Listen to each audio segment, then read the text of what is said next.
This is Pet Life Radio. Let's talk pets. Welcome to the Human-Animal Connection Show, where we believe we can communicate with all animals. Join us as we explore the 33 principles and healing methods of the human-animal connection. As animal lovers, we know that you share our commitment to making the world a kinder place for all creatures. Together, let's embrace the transformative healing power of the human-animal connection. Hello, everyone. Welcome to the Human-Animal Connection podcast. We have a very fun show today. I have a delightful person with me, Jordan Sucato, and she has started a program of giving homeless doggies booties, little booties, to protect them from the heat and from the cold. And you know, in where she lives in Phoenix, Arizona, it can get very hot on the sidewalk in the summer and cold in the winter. So Jordan, thank you so much for being here. Thank you so much for having me. Yeah. So tell me the name of your organization and how you got started. So my name of my organization is Laws for Paws, LLC, and I started it after growing up volunteering with my mom at animal organizations. My mom has always taken me with her, and I found a really deep connection and love with animals. And that brought me to the side of starting to recognize malpractices with animals. And that's when I decided that I needed to do something to make that change, to have better circumstances for dogs, cats, whatever it may be. And so I founded Laws for Paws, LLC, and we've been doing advocacy for animal welfare. That's wonderful. That's wonderful. And one of your things that you've taken on is the notion of getting some help for homeless dogs. We see them with people and it's very sad and they look kind of not so happy, you know, standing out there in the elements. And so what is it you're doing for the dogs and how do you do it? We established Bears Boots, and Bears Boots is a fundraiser where we've been raising money to get dog boots for homeless pets on the street, as well as care packages for their owners. These boots are so necessary because it is so hot and it can cause blistering and burning, and we've seen lethal consequences for animals out on the street. So my mom and I work with a partner organization, Dogs Day Out AZ, and we distribute these boots with them in downtown Phoenix, as well as my mom and I, we go out on the streets personally and distribute care packages and dog boots. That's so wonderful. Now, you're still in high school. What grade are you in? I am a sophomore. All right, getting there. Yeah. Well, that's really beautiful that you have this mission, you know, that you are drawn to help and be of service to people who really need help and to animals and the people. So that's really just a beautiful thing. What is it? Yeah. Well, you know, tell me maybe a story of a situation where you helped somebody with some booties and kind of got to know them a little bit and tell us a little story about that. So I have met many people with good stories. One of them is a dog named Rosie, and I met her owner and we talked, and she said that, you know, it's hard for her to be out on the street. She divorced from her husband a couple years ago, and it wasn't necessarily her choice to go on the street, but she had no other option. And Rosie was her closest companion. So, you know, they live together, they do everything together. And when we were able to help provide for Rosie, you know, the owner's face just absolutely lit up, and you can tell how much she loves and cares for her dog.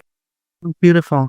And how do you feel homeless dogs are doing in general? Are they getting enough food? Are they getting enough water? What's the conditions like for them out there? Obviously, it's not perfect conditions, as it isn't with any form of living, and that's something that I would like to help improve. But in general, I would say that most homeless pet owners care for their pets more than they care for themselves. My mom and I, we've approached people and they'll show us backpacks full of just dog treats instead of any human food. Wonderful. Yeah, it's really beautiful. I know that a lot of people have mixed feelings. They see homeless people, don't give them money, whatever, you know, but when I see people with dogs, I can't help but I give them money. And do you give them leashes and other things that they might need also, or just the booties? So I do give them leashes. We give out harnesses, water in the care packages. And then right now we're running a drive specifically for items like that for Valentine's Day. And that'll tie into Bears Boots as well throughout the summer. That's great. Now, have any of your classmates joined you on this mission, or is this mostly you? Well, so since the attention has kind of been coming towards the organization, like getting posted on my district's like announcements and stuff, a bunch of people reached out to me and they're like, I'd love to volunteer with you. I'd love to help. So especially for our upcoming stuff, I am having support from a lot of my classmates, which I love. That's wonderful. Yeah, and it gives them, a sense of purpose too to help and get involved. And, even if they're not the kind of people that would start their own organization, to jump on board with another organization that's already in motion. Not everybody has to start their own organization. We don't want people to feel like they have to. There's so many good organizations doing good work who need volunteers. So that's really great that you can provide that opportunity for people to give something back to the community. I'm very excited to work with them. Yeah. Well, if you had, you probably hear, about legislation that's going on. If you could wave your wand, you say laws for paws. What are some of the laws that you would like to see enacted that would help the situation? I would say this is kind of a touchy subject because you can't require everyone to have dog boots out on the street, but I would say maybe providing mandatory things when people come into court, or when people are placed in jail and they have pets, maybe giving out a mandatory water, food, something like that could help improve their conditions and the pets' conditions. I would love to see a world where, you would have to walk with dog boots outside on the street. But I don't know if that's ever feasible, but that's definitely a dream condition. Yeah. And what are your, what's your, do you have a career in mind? What's your direction that you're going to pursue as an adult? You're doing wonderful things as a sophomore in high school, but what would you like to be when you grow up? I want to continue my work with animals for the rest of my life, and I know that set in stone. I have always wanted to be a lawyer. I would love to do something like criminal justice and just advocacy for those who may not be able to speak or, have a mental disability. That's also pretty much my life's purpose, as well as advocating for animals. So honestly, anything where I'm put in a position where I can help others, I would happy to be a part of. Mm-hmm. Yeah. Yeah, there's a movement trying to get animals out of the category of property and into the notion that animals have rights, as do people, Have you been following along with that? I actually did not know about that, and now that I would love to look into that. Yeah, it's really, I think it's called the Non-Human Animal Rights Project. That's awesome. And yeah, they've done some really good work. It's very slow going. It's not like they've been able to, because it's a pretty big issue to say, to go from the notion that we currently have that animals are property and, that they have no rights independent, that if they're in bad situations, this just the whole notion of what if we viewed animals as, beings with rights, and how would that change the way they're treated in society? So it's a really interesting thing to look into. So yeah, I hope you'll check them out and see how you can get involved. So there's just so much that needs to be done. But I love the idea that you pick just something small and manageable. You know what I mean? Like getting booties for dogs that don't have them. You know what I mean? Sometimes the issues seem so overwhelming and so big, but to break it down to say, well, what can we do? The one thing that this daily experience of standing on the corner how could we help? Well, booties would help, water would help, a leash would help, to just look at just what is one thing we can do is a very brilliant strategy. I think congratulations for doing that, because it can feel overwhelming for those of us who have a heart for animals. It's like, where do we start? The situation is so drastic, with the, every 90 seconds an animal's killed in a shelter. It can be really overwhelming, but to just find one thing where you have the passion and where you can do something and get involved, get others, because I think that's really important, is not to be a lone wolf in this process. I'm not saying you are. You're obviously not doing that. You're working with your mom and with your friends, and other people are finding out about you. How can people get in touch with you if they want to support you in some way or another? Any way to get in touch with me and any resources that you would need is through our website, lawsforpaws.org, or on any of our social medias, which is all Laws for Paws Arizona. Okay, great. And what are some of your plans that you'd like to do this year? Do you have any new goals for this year? We're just starting the year here. I do. One of them, and this is a bigger project, I've been working with Senator John Kavanaugh and the Animal Defense League of Arizona for the past 2 years. And we are working on legislation to pass a ban on the sale of animal cosmetically tested products within Arizona. And this is such a big issue to me because and it's pioneering the fact that, no animal testing should be anywhere. And that's what the goal with this bill is. Along with this, we are working on a Valentine's Day drive, like I mentioned earlier. We're doing toys and then care packages for those in the streets, as well as we will be continuing Bears Boots into the summer. Wonderful, wonderful. Yeah, the whole thing with animal research is so horrible. First of all, the animals are often kept in captivity with no contact with their other members of their species, which is, torture. I mean, that like the worst thing we can do to humans in prison, put them in solitary confinement, and we do that to animals. So that, it's just inhumane on that very most basic social level, but then it's also inhumane, of course, in terms of the methods. And what makes it even more tragic is that 98% of the products that test safe on animals don't end up being safe for humans. So the whole notion is misguided. We really have to educate people. And especially now, have you heard of an organization called NAVS, National Anti-Vivisection Society, NAVS? I believe so, yes. Yeah. Well, they are like supporting graduate students who are coming up with alternative testing methods, like computer testing methods and other things. So it's not anti-science. We certainly want to be able to support science and we want research. We definitely want that, but we don't want to do it in a way that hurts animals. And, that people need to be, especially the cosmetic, there's actually no law that says that the cosmetics have to be tested at all on animals.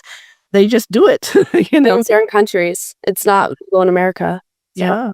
Yeah. So we really have to educate people not to, the consumers have to take a stand by not buying products. We need to buy products that say not tested on animals. That's something that we need to change the culture. So when you talk to like people your age, do they understand these issues about animal testing? Is that something they're aware of with cosmetics, or is it like, what? I think a lot of people think animal testing is just putting makeup on dogs and cats and like seeing how it looks. And I've had to inform a bunch of people that is not what animal testing is. Animal testing goes so much deeper into that. I've explained my personal research methods. I've shown them companies that do test it and don't test it with cruelty. The Leaping Bunny with Cruelty Free International. I have educated a lot of people on it, but I think that a lot of people are very blindsided when they hear it. Like, what do you mean it's not, putting mascara on a dog and it's injecting needles into animals? Yeah. Yeah. And just those horrible experiments with the bunnies and the, trapped bunnies and, they're putting things into their eyes. It's not anything that should be done. And the sooner we can get people, it has to start with the public. It has to start. I mean, of course, we have to work at the level of legislation, but as long as the public is not aware and continues to buy products that use these methods, it's never going to get it. We have to get people educated. So it's just wonderful that you are in that process. And when you explain that to people, do they say, okay, I'm committed, I'm not going to buy those products anymore? Or do they just keep buying them? What happens? I think a lot of people become more conscious of the products that they're buying. I personally use all cruelty-free makeup and know a lot of my friends do as well, but I also know a lot of my friends that don't. So I think it's based on the person's personal view on how big the issue is and what they decide to do with it. Yeah. Well, how do you talk to them? Do you talk to them about cruelty? Do you talk to them about ethics? Like, what's your angle to get people who are not aware to be aware? I come from more of a moral angle. Do you have pets? Can you imagine this happening to your pet? I also explain, I try to stay logical with it, and I kind of explain this is what it is, this is what can be done to stop it, and this is a substitute for it, as well as the, it's coming from a place of your heart. That's why you need to change this. And so I kind of like to cater to my audience. If I have a friend who's more based on logic, or a friend who's based more on emotion, or someone who's both. Yeah, it's very good because you want to be able to adjust the message in a way that's going to land, because there's no point. It isn't one size fits all when it comes to messaging. And so it's wonderful that you're aware of that. And some people will, just show them the picture of that bunny and that horrible contraption they put them in, or the chimpanzees, and that's enough. But other people need to really understand the basics. And I think when you tell people that 98% of the tests are don't prove anything anyway, and all these animals have been subjected to it for no good reason. That's not science to me. I mean, like that, science should be like, okay, this isn't working, let's try something else. You know what I mean? So, yeah, well, I'm so glad you're doing this work. We need to take a really short little break. When we come back, I want to hear some more of the stories that have really keep your heart pumping when you're doing this pretty difficult work. So we'll be right back in just a moment. Don't go anywhere.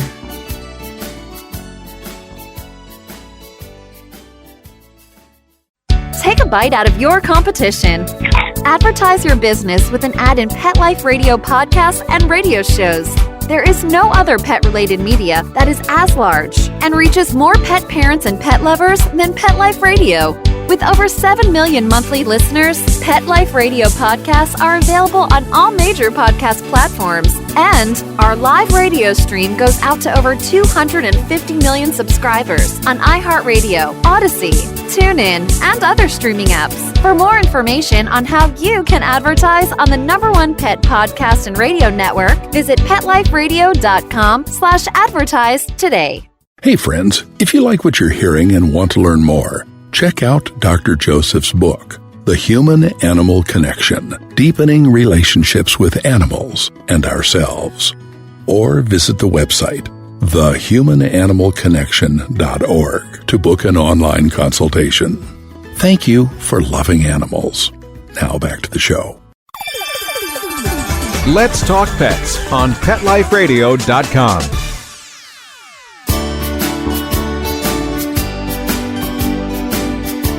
Welcome back to the Human-Animal Connection. I'm your host, Jeannie Joseph, and I'm speaking with Jordan Sucato.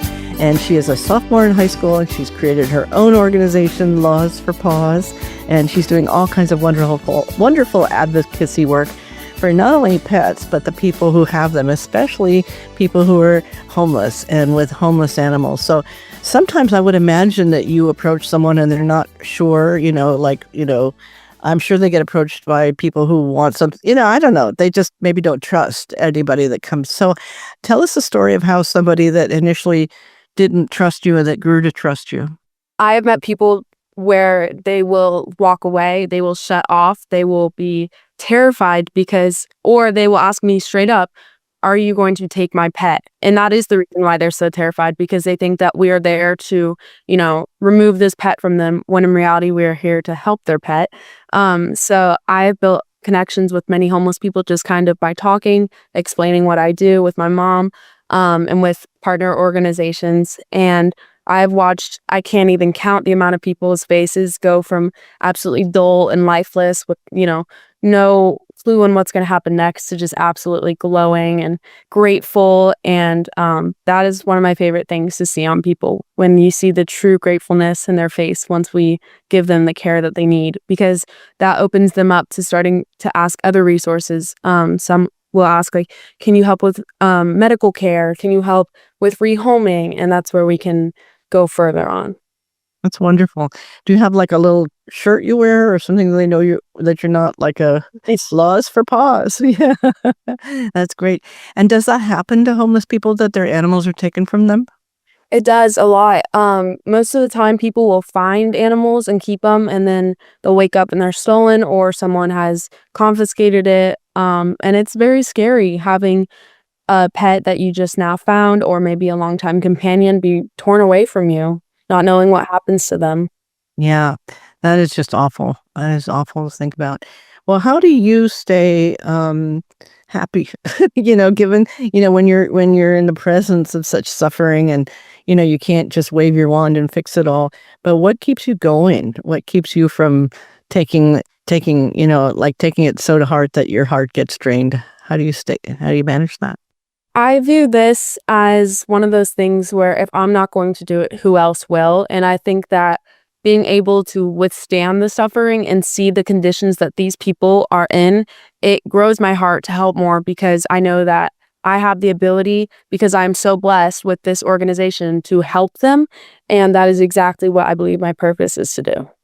It's wonderful. That's really terrific. It's really terrific. Excellent. And so when you when you find people with, some of them took their pets with them, they left maybe a situation of domestic violence or something, a situation that was dangerous. And I know one of the big challenges is that most of the shelters will not take people with pets. So people with pets, if they have to leave a dangerous situation, they have to just take their pet. And what can they do to make life on the streets easier while having a pet? How can they do better? I mean, Booties is one thing. What else could they do? What else do they need? So there are countless organizations that we work with that are willing to help with nail clippings. They'll neuter and spay your pet. There's trimmings. Dogs Dow AZ, I know, does nail clipping specifically. I just thought of that. People will set up food stations where you can receive food and supplies for you and your pets. Toothbrushes. I know that there's some places that have free showers and bathrooms. Taking the opportunity to take advantage of that is going to be the best bet, as well as reaching out to organizations that you may think can help. I need supplies this way, can you send someone over to me? Things like that will make your life much easier. Mm-hmm.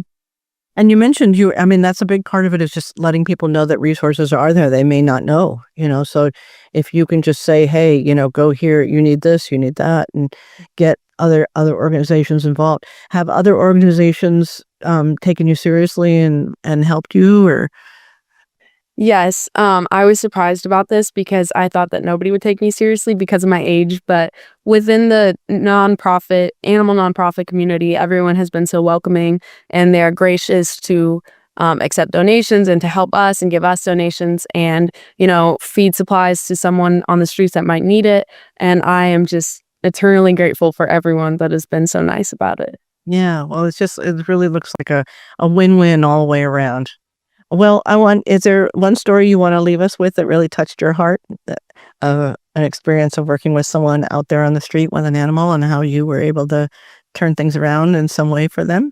Mm-hmm. So I have met people that are so incredibly down that they are considering, maybe ending their life or, committing some form of harm that might not be good to them or their pet. And my mom and I personally, we have been able to talk to people like that and go, okay, well, we have resources for you and options for you to make this a better situation. And then when people take those resources and you can see that they're making a genuine change, that's probably one of the most touching things I've been able to see, seeing someone's perspective on life change just by knowing that there is help out there. Yeah, that's beautiful. Has anyone ever said to you, please take my pet, I can't manage it? Or? Yes. We have people reach out to us all the time. We have rescued pets, but we can't obviously intake pets constantly because I do work out of my house with my mom. So we will get in touch with other shelters or fosters and find resources for that person to get the pet rehomed.